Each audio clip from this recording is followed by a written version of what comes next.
Amados irmãos, a paz do Senhor, que alegria estamos juntos, continuando juntos a estudar sobre a grande tribulação, mais precisamente o Armagedon.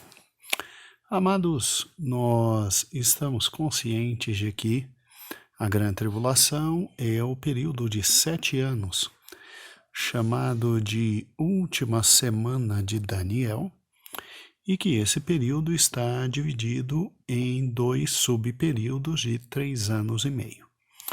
Já vimos todo o primeiro período e agora estamos estudando o segundo período da grande tribulação. Quando se olha para o segundo período da grande tribulação, se tem exatamente estes fatos. O primeiro evento, as 7 taças derramadas. O segundo grande evento, a quebra do pacto de paz. O terceiro evento, profanação do templo.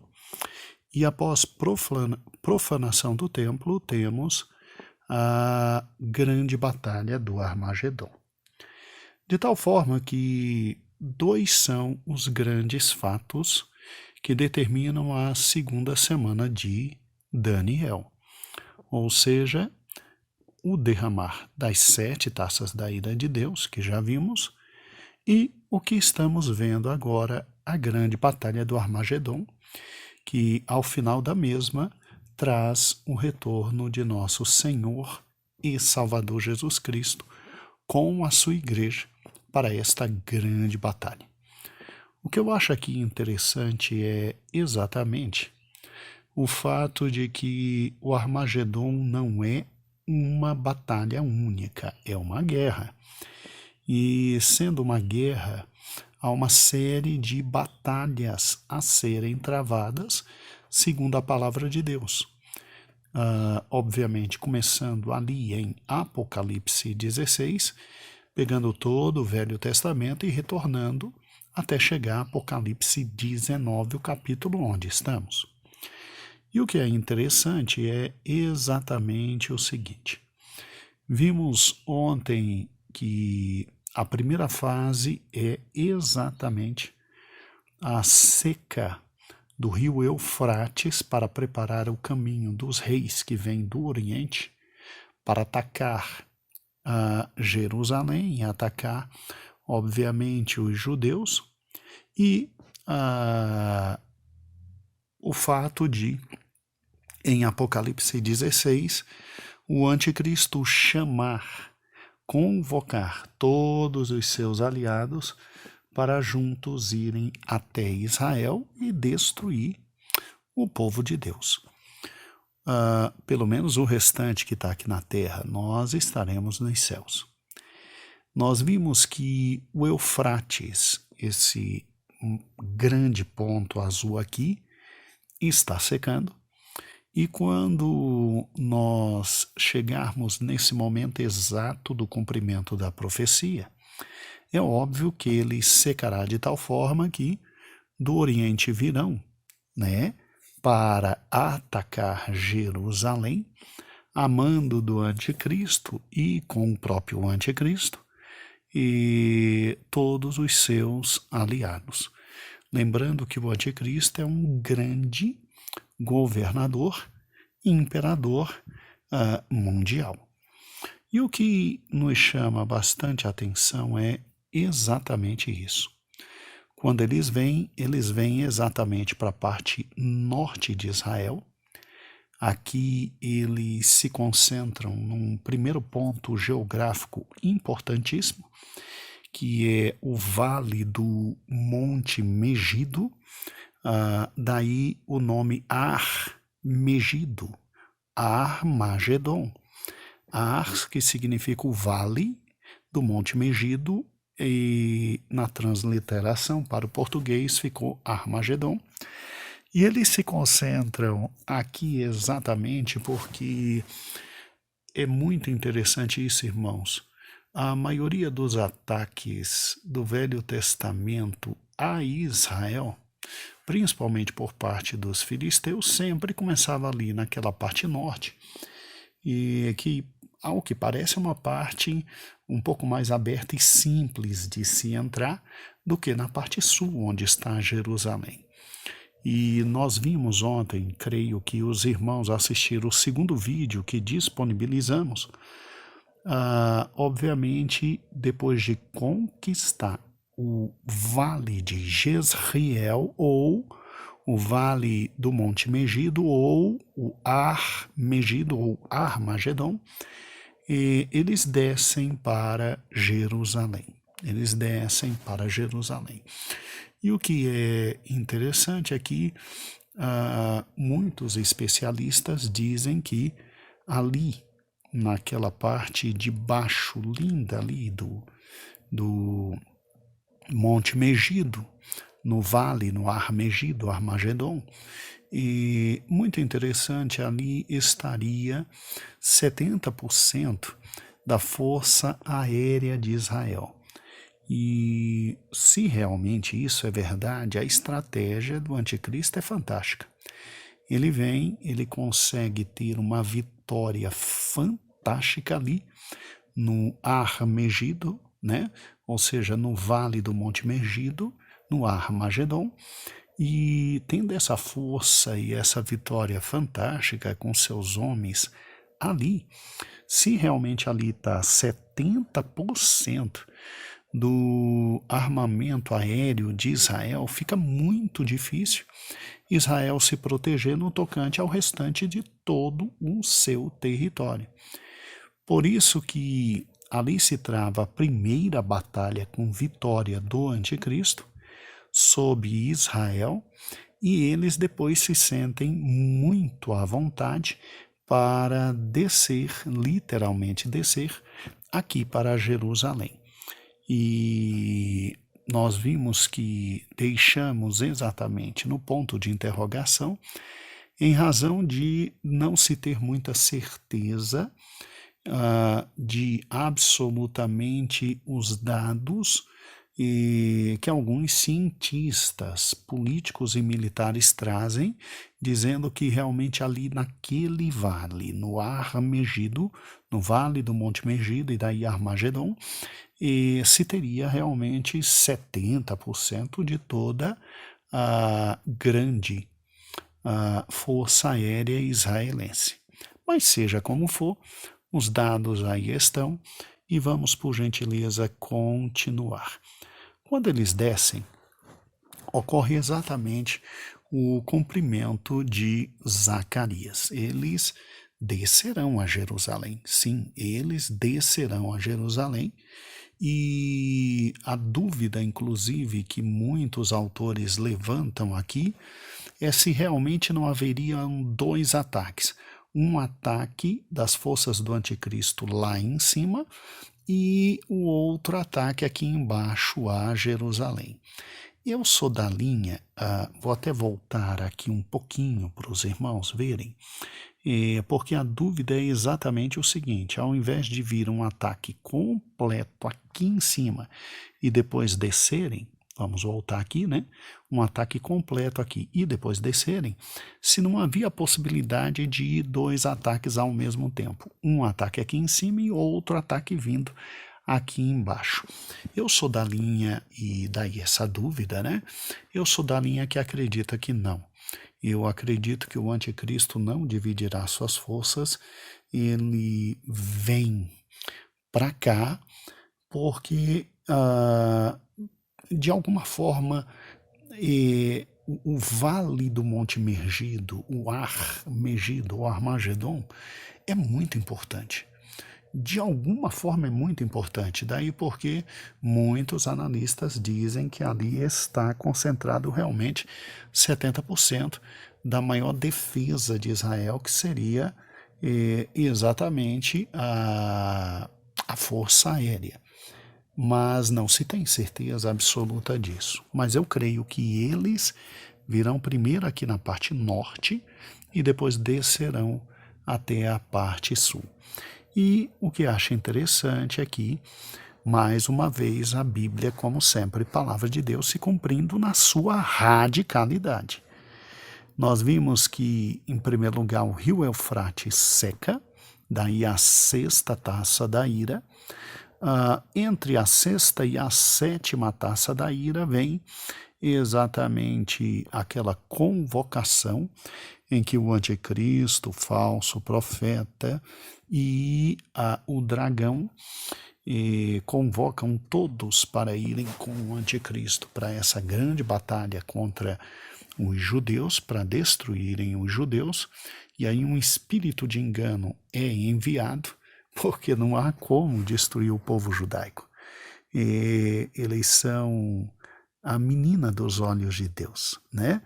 E é por isso que nós oramos por Jerusalém, oramos pelos judeus e para que Deus abençoe, né? E o que há interessante é que nesse exato momento, quando o anticristo domina o vale do Monte Megido, ou seja, o Ar-Megido, o Armagedon, e que ele desce, se cumpre, só para variar, a palavra de Deus descrita em Zacarias capítulo 14. Sim, eles vão para Jerusalém, a cidade eterna, o desejo de todos os povos, e eles promovem uma segunda grande batalha lá, porque a primeira é a vitória ali no vale do Monte Megido, no Ar-Megido, ou Armagedon, e a segunda vitória que o anticristo tem de forma fragorosa e inevitável é sobre Jerusalém.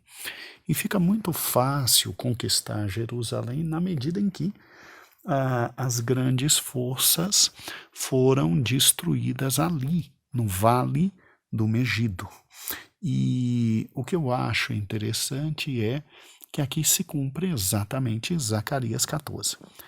E para quem não se lembra do que diz Zacarias 14, é um dos textos mais assustadores da palavra de Deus. Ele diz: eis que vem o dia do Senhor em que os teus despojos se repartirão no meio de ti.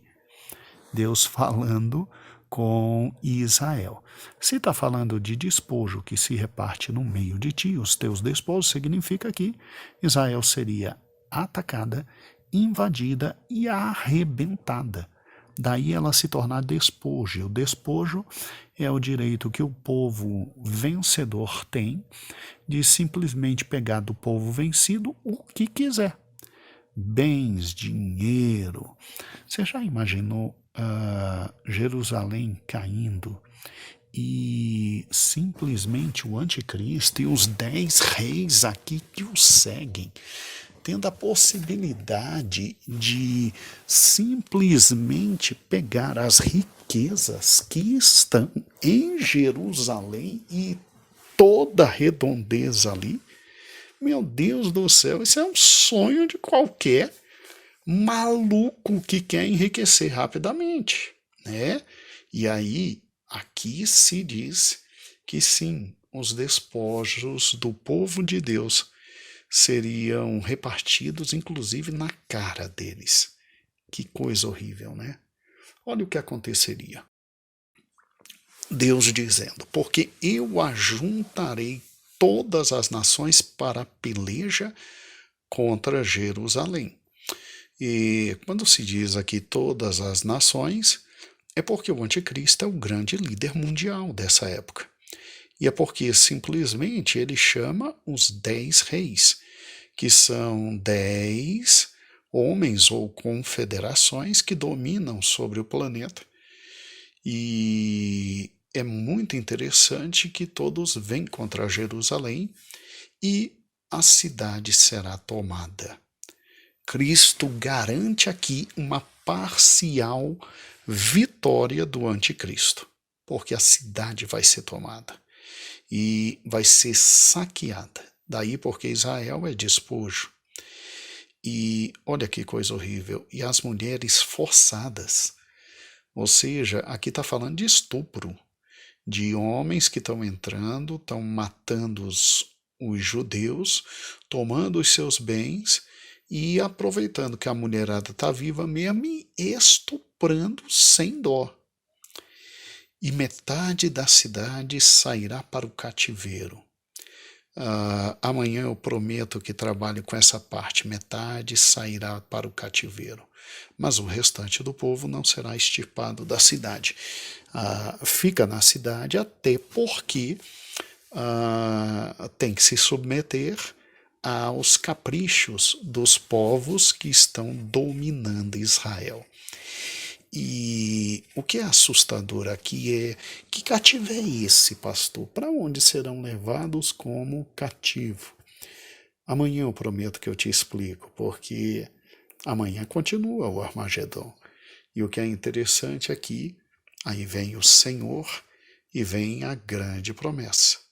E o Senhor, aqui Senhor está com S maiúsculo, então é Jesus Cristo, pelejará contra estas nações, como pelejou sim no dia da batalha.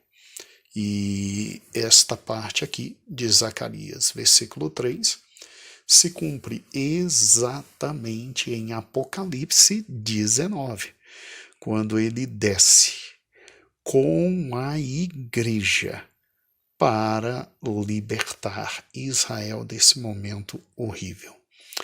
Amados irmãos, não pensem que essa tomada de Jerusalém vai ser uma coisa rápida, instantânea, não. Isso aqui são dias de agonia, dias de morte, dias de horror, dia de muita lágrima. Quando você pensa nisso aqui, você tem que se lembrar de exatamente Mateus capítulo 24, quando Jesus descreve este momento histórico. Sim, Jesus Cristo descreveu este momento histórico. Você se lembra quando ele diz assim? Leia junto comigo.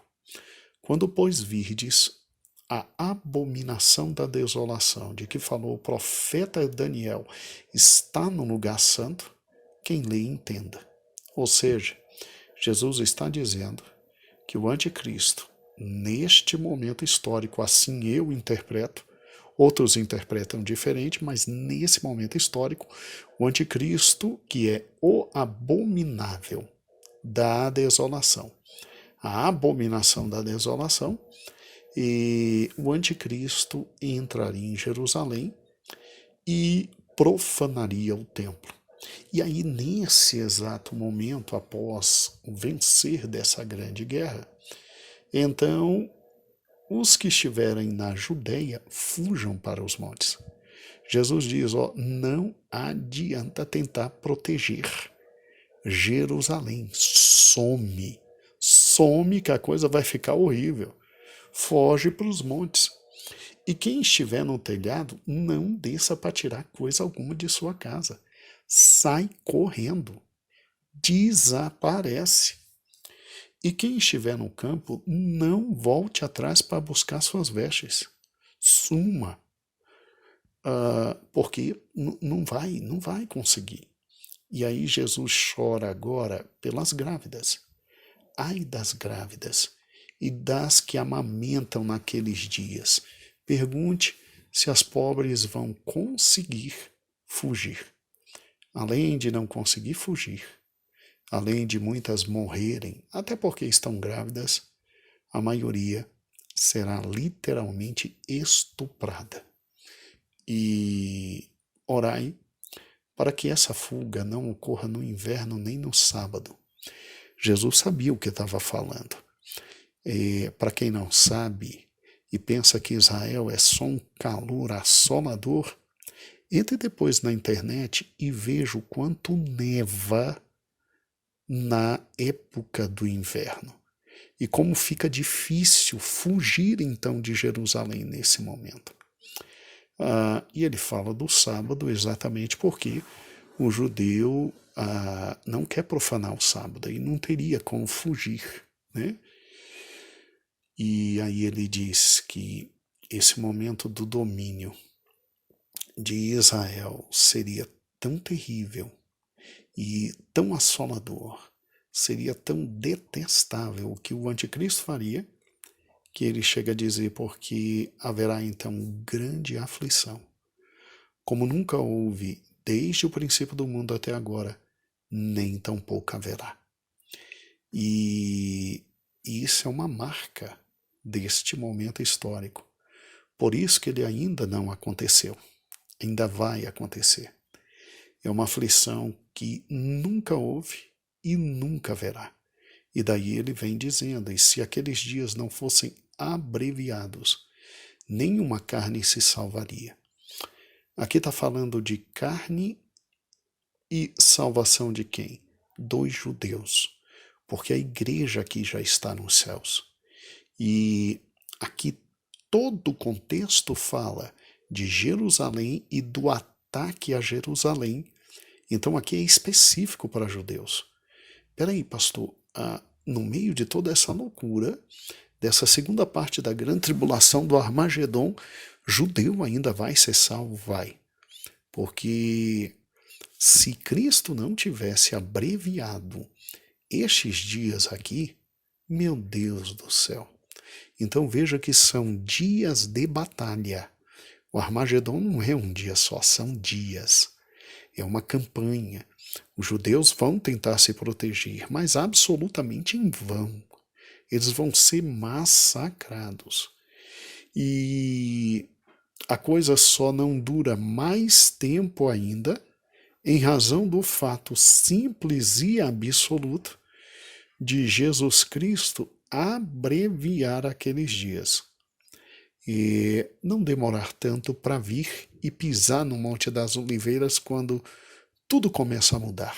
Tudo começa a mudar. Até Jesus vir com a igreja, ele pisar no Monte das Oliveiras, a coisa é feia para os judeus e vitória é quase que completa para o anticristo. Aí tudo muda quando ele volta com a igreja.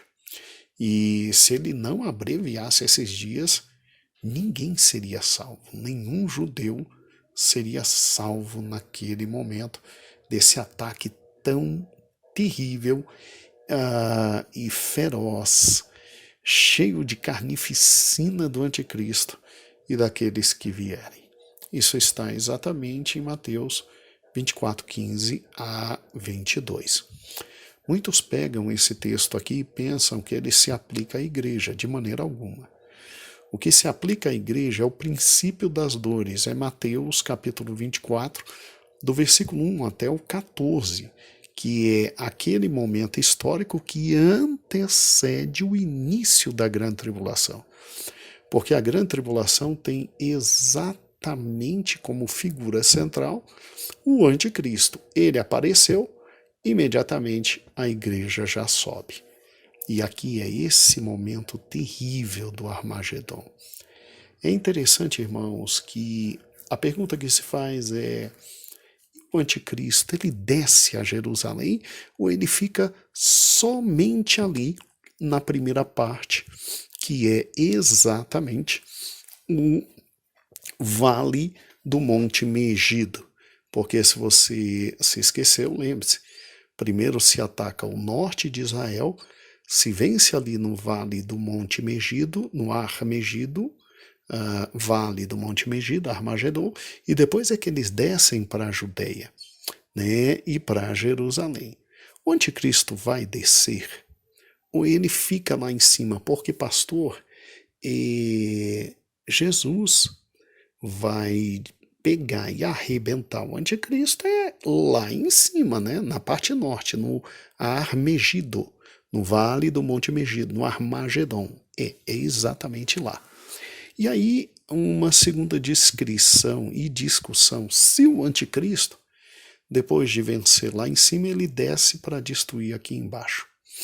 Eu creio pessoalmente que ele desce sim. Até porque tem que se cumprir muita coisa que está na palavra de Deus, e acompanhe comigo agora, por gentileza. Vamos lá. Na segunda grande fase aqui da grande tribulação, nos 3 últimos anos e meio, o primeiro grande problema que o anticristo passa é exatamente isso aqui, ó: derramar das 7 taças. As 7 taças começam a ser derramadas exatamente aqui no meio da grande tribulação, onde o anticristo está no máximo do seu poder e da sua vida tranquila. E o que eu acho interessante é que quando ele chega no máximo, derramam-se as 7 taças e o império dele é arrebentado, conforme nós vimos nos áudios anteriores das semanas passadas. E aí ele vem com ódio, com fúria, com rancor, principalmente depois da 7ª taça, em que a Babilônia, a cidade que ele edificou, é toda arrebentada e se torna um nada. Ele vem rasgando para destruir Israel. Muito bem. Quando ele vem, ele ataca a parte norte, mas ele não fica na parte norte, porque ele, além de quebrar o pacto de paz que ele fez e que daria paz e prosperidade a Israel, tanto é que ele engana Israel, ele vai profanar o templo. Então preste atenção nisso aqui, ó. Ele tem que profanar o templo. E ele profana o templo, eu creio, exatamente neste momento. Do próprio que? Armagedon. Veja comigo alguns textos da palavra de Deus. Vamos juntos. Depois que terminam as 7 taças, ele vem e ele tem que quebrar o pacto de paz e profanar o templo. Vamos juntos. Esse primeiro texto é muito interessante, ele está em Daniel, e ele diz assim, e ele firmará aliança com muitos por 1 semana. Ele quem? O anticristo. E na metade da semana fará cessar o sacrifício e a oblação, e sobre as asas da abominação virá o assolador, e isto até a consumação. O que está determinado será derramado sobre o assolador. Daniel capítulo 9. Olha que interessante. Então, segundo Daniel 9, o anticristo fará aliança de paz, resolvendo todos os problemas militares e bélicos do mundo na época dele. Então, imediatamente, aí sim, ele faz essa aliança por 1 semana, e aqui começa a última semana das 70 de Daniel. E o que eu acho interessante é exatamente que após esta aliança, ela será um marco fundamental para o arrebatamento da igreja, porque ela é feita antes da última semana. Imediatamente, olha o que diz aqui, ó. Na metade da semana, o anticristo fará cessar o sacrifício e a oblação. Então, na metade da semana, ele faz cessar o sacrifício e a oblação. Sacrifício e oblação de quê? Do templo em Jerusalém que vai ser reconstruído. Então, nós vamos ter a reconstrução do templo aqui na primeira semana, na primeira metade da semana, e o anticristo na metade, exatamente na metade, aqui, ó. Ele quebra a aliança de paz, tanto é que ele invade Israel e ele acaba com o sacrifício que está acontecendo ali no templo reconstruído e a oblação que está ocorrendo no templo construído. E por que ele quebra esta aliança e acaba com o sacrifício? Porque ele, infelizmente, vai atuar trazendo abominação. Como assim abominação, pastor?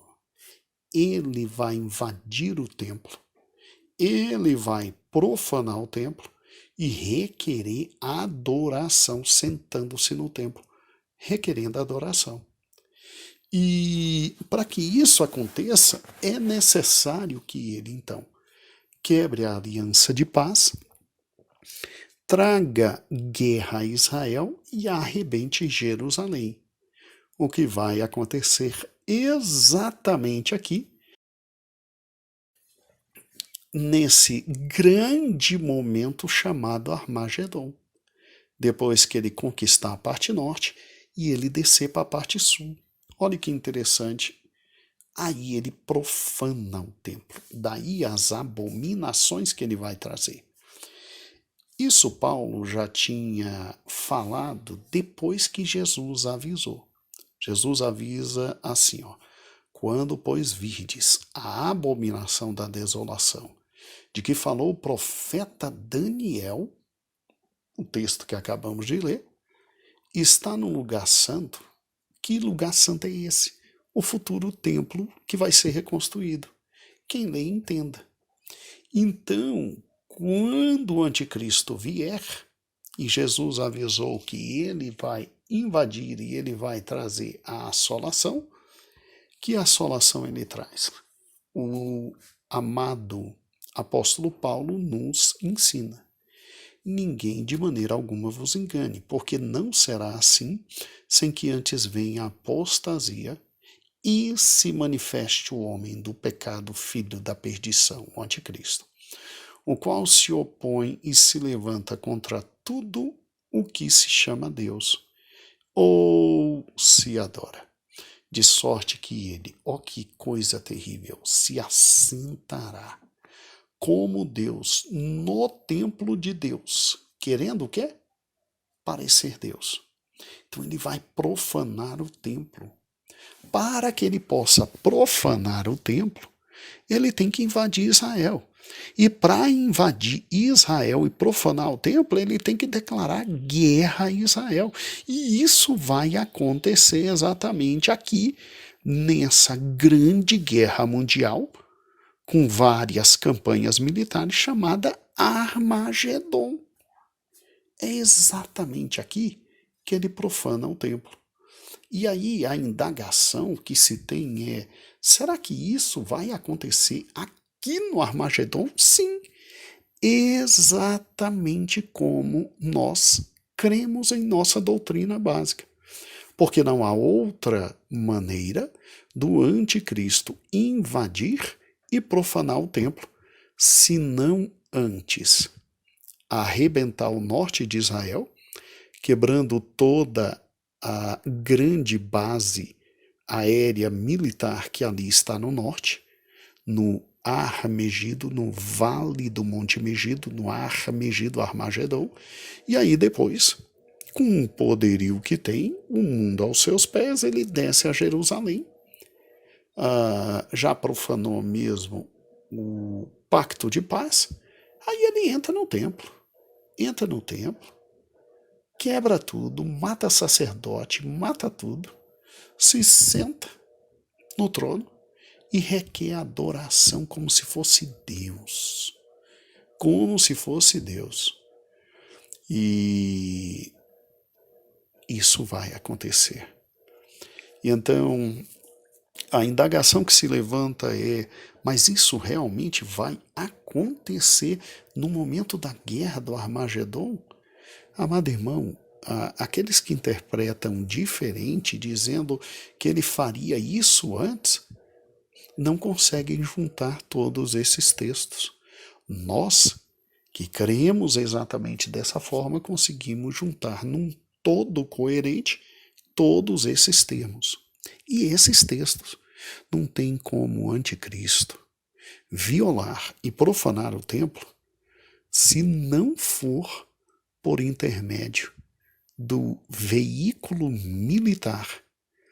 Porque, meu amado irmão, se tem uma coisa que judeu não permite, é que quem não é judeu entre dentro do templo. Se lembra o problema que Paulo enfrentou quando estava simplesmente indo ao templo com os seus 2 grandes discípulos, né? Então, cuidado.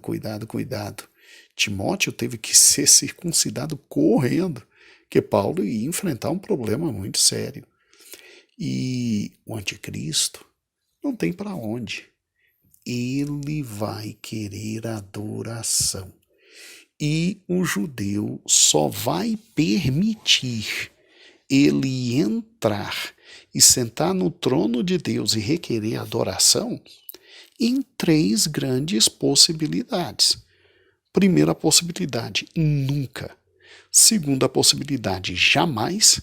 E a terceira alternativa é nunca, jamais e em momento algum. em momento algum. Então, para que isso literalmente aconteça, tem que ser pela via militar, quebrando e matando tudo, e aí se sentando e dizendo aos judeus: me adorem como Deus. E, obviamente, isso é a maior assolação, e isso só pode acontecer em uma campanha militar. E a campanha militar que defraga tudo isso, segundo a palavra de Deus, é a campanha militar do Armagedon. Amados irmãos, que interessante, né? O Armagedon ele começa com essas duas grandes batalhas, lá em cima na parte norte e depois descendo para a parte sul, e começa com duas grandes vitórias do anticristo. Primeiro, seca-se o rio Eufrates e ele convoca todos os seus aliados para virem. Aí ele chega ali no vale do Armegido, no vale do Monte Megido, Armegido, Armagedon, e tem ali sua grande primeira vitória na parte norte. Aí ele desce, ele vem a toda a parte sul, que é Jerusalém, ele ataca Jerusalém, ele quebra Jerusalém, ele cumpre a profecia de Cristo, e aí ele entra vitorioso no templo, vitorioso no templo. E ele se senta no trono do Altíssimo e requer a adoração. E aí ele pratica a maior das abominações. E nesse momento, humilhado, arrebentado, absolutamente humilhado, o povo judeu grita por Cristo. E aí a coisa começa a mudar. Oh, glória a Deus! Porque nesse momento eles gritam, eles clamam.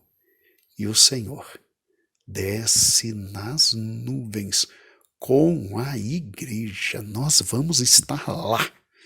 Nós vamos estar lá. Ele desce com a igreja. Aí sim, Apocalipse 19 começa a se cumprir. E ele desce com a igreja. E o primeiro local onde ele desce é aonde? Jerusalém. Não foi profanado o templo, não foi profanado o local onde Deus disse que habitaria para sempre? Sim, ele desce. Ele pisa no Monte das Oliveiras e a situação começa a mudar. As vitórias e a grandeza do anticristo chegam ao auge nesse momento. Mas quando o verdadeiro Cristo pisar no Monte das Oliveiras, aí vem a quarta fase da grande guerra do Armagedon. E aí tudo começa a mudar. Pastor, e aí? Aí amanhã a gente continua. Aqui, Pastor Gedeon Júnior, e uma alegria tê-lo comigo. Descanse, leia os textos, revise tudo, analise cada fato. E amanhã continuaremos. Portanto, quarta fase a partir de amanhã. E a paz do Senhor.